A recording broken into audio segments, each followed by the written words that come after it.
Joey's world. Joey is just your ordinary teenage girl.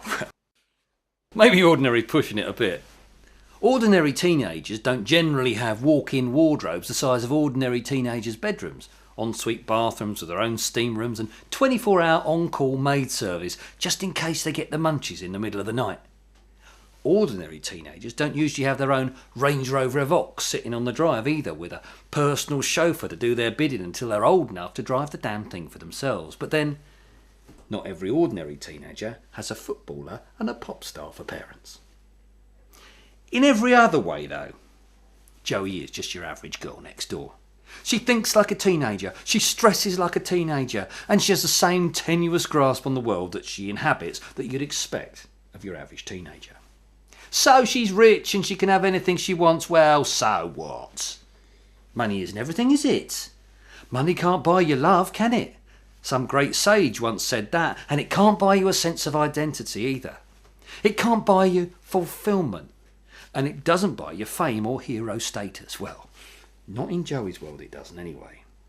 You see, in Joey's world things are slightly different to the way they are here.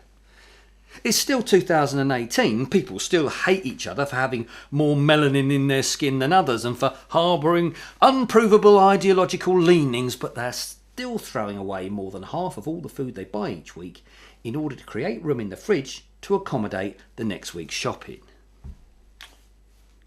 It's no more a perfect world than the one we're used to, but there are a few things that make more sense here than they do at home. Let me refer you back to Joey's bedroom, for instance. Not the size of it, no. Pop star, footballer offspring have bedrooms like this on most of the parallel Earths. The difference is largely cosmetic, barely noticeable even, but worth thinking about once you've recognised it. Where you might expect to find a slew of A1-sized posters of pop stars, actors, semi-naked models or sporting personalities draped from eave to eave, each one wearing either that smug, overindulged grin that they don't seem to be able to shift, or pouting desperately at their unseen photographer like a porn star willing to do anything in the hope that it'll eventually lead to a respectable acting gig with the RSC. Joey's walls are plastered with heroes of a different hue altogether.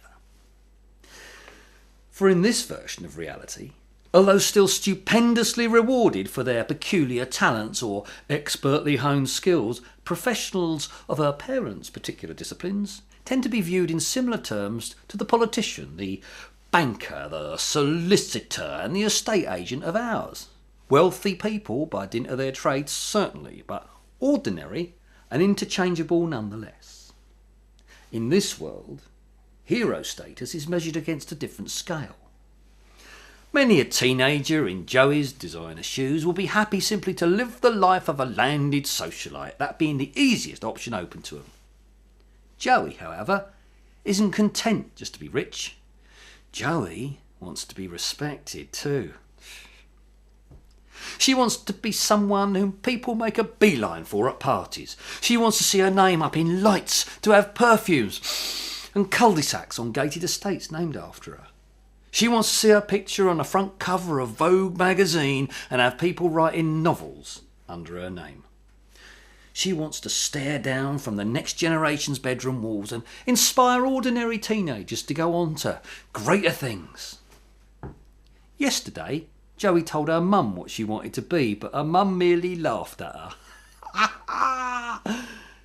Actually, she laughed so much she fell off a chair. Then, from her undignified coked up pile on the living room carpet, she pulled out her phone and messaged the other girls in the band to tell them what her weirdo daughter had just told her.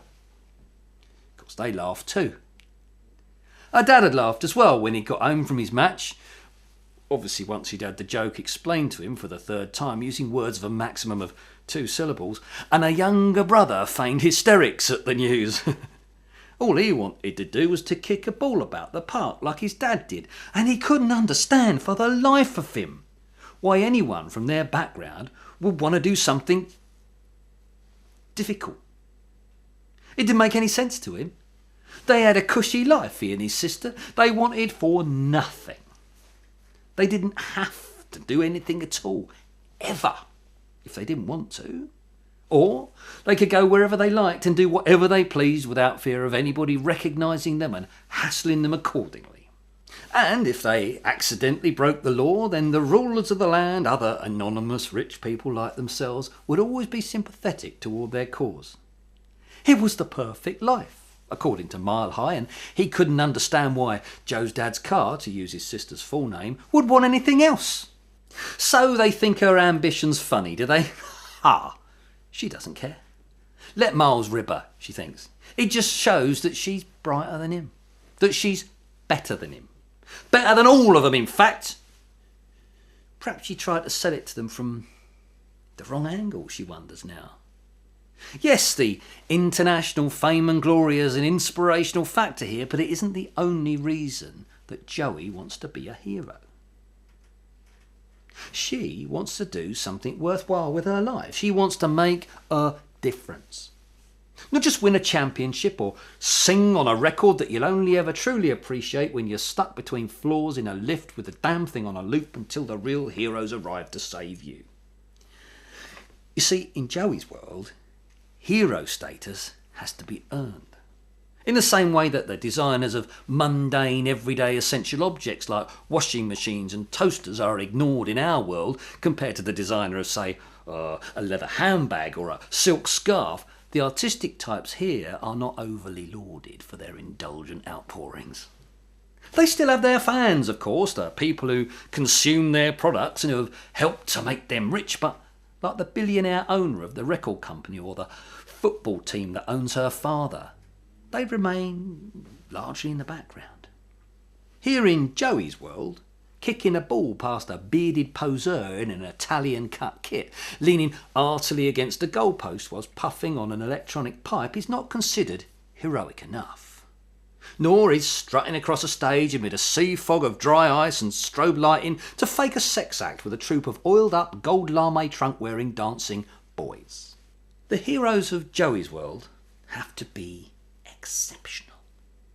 Sadly, although the concept of idolification is a constant across the variable planes of human existence, the traits by which a particular group decides exactly whom of their number to deify in this manner are inconsistent, often leading to the drafting of ridiculous conclusions such as those in our world.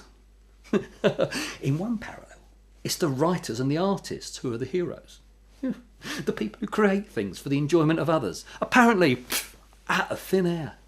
In another, it is the humble soldier, whether a patriotic defender of a particular cultural, political or faith-based order, or a warrior helping to suppress an opposing cultural, political or faith-based viewpoint through the use of bullying or extreme violence. I once discovered a world where people worshipped the mentally incapacitated, believing them to be proof that it was possible to transcend to a higher plane, and another where nothing short of a personal murder tally ranked in the millions would be likely to turn heads. Well, what can I say? Each to their own. Here in Joey's world, though, a hero is someone who has put their own life on the line in order to save another's. Oh no, sick, isn't it?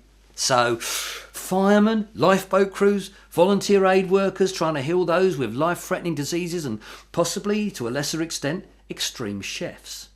These are the people who adorn Joey's bedroom walls. A favourite of all is Sam Buttermilk. Sam is the fire chief at a local fire station. Sam is missing 2 fingers on his right hand, has the full use of only one of his lungs, a body that is held together largely by scar tissue. He also has no sense of smell. None of this, however, stops him from posing in what appears to be his younger brother's Speedos. Fire hose in one hand, axe in the other, and with his scuffed yellow helmet, visor down for verisimilitude, perched at a rakish angle atop his bald head. This is a picture that Joey sees first thing every morning and last thing every night. She can't help herself. It's blue tacked to the ceiling right above her bed. The first time Joey saw Sam in the flesh was when he gave a talk at her school. She'd listened, apoplectic, as he'd retold the stories that she'd heard so many times before when he'd been interviewed on Loose Women, her favourite being the one about that time he'd got back into that burning building to save a litter of newborn kittens. The building had collapsed on top of him, and it had taken 2 days to dig him out. But he'd saved them all, even if it had both of his legs crushed in the process. Joey finds his walking stick a bit of a turn on, truth be known. Before Sam, Joey had been somewhat besotted by Arnold Chumley. Arnold was a road sweeper from Dagenham who'd famously jumped into the path of a bus in order to push a 9-year-old girl to safety. He'd been crushed in the child's stead and had spent the next 25 years in a vegetative coma for his troubles, but Sam had the edge, according to Joey. And he made a far better pin-up too. She'd tried to get to speak to him when he'd been at her school, but hadn't managed to get within 20 feet of him.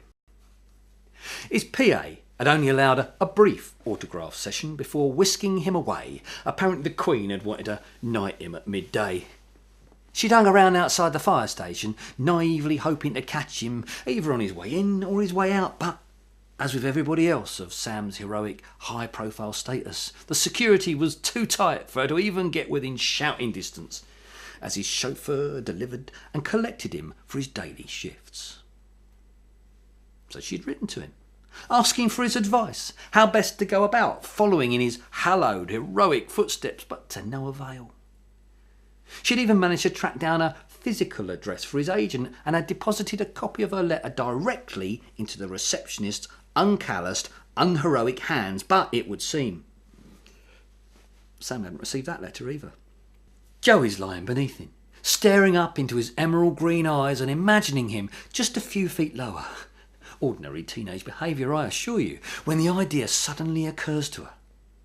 If she can't get to him, then maybe she can get him to come to her. She's not thinking straight. Her hormones are affecting her thought processes. This is normal teenage behaviour too, up to a point. The point where she sets light to the sitting room. The room directly beneath her ordinary teenage bedroom. Her parents are away. Her mum's on tour with the girls and her dad's kicking a ball around the park somewhere up north.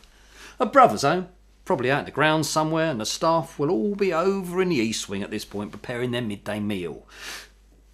So there shouldn't be anyone close enough to the fire to get in the way of her dramatic rescue.